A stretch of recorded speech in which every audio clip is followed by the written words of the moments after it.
eng arzon vodiy kanalida Nexia 1da tinig'idan kelgan 2003-yil mashina Donsbro 5 motorda bitta mana shu kapot bilan krilosida kraska bor ekan xolos. Turishi tikka va shu kesalarning mashina o'zida shunday siladi, yopishtirib oladigan holatda turibdi. 276 ming yurgan ekan, umuman gaz ham qo'yilmagan ekan, benzinda bir qo'l haydalgan mashina ekan.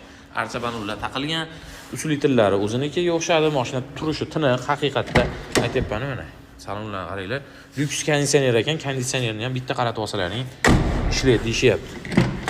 Oynalarigacha, ichilarini qaranglar, oynalarigacha yaltirab tiniq turibdi. Mana tiniq mashina zo'ridan haydayman deganlarga benzinda gaz ham qo'yilmagan. Mana nikkellarini ham olib bergan ekanlar, almashtiraman deb qo'shib berib yuboraman deyaptilar. Ozgina sarg'ayib qolibdi, qo'yishib olishaveradi deyaptilar. Hop, all season balonlar taqilgan.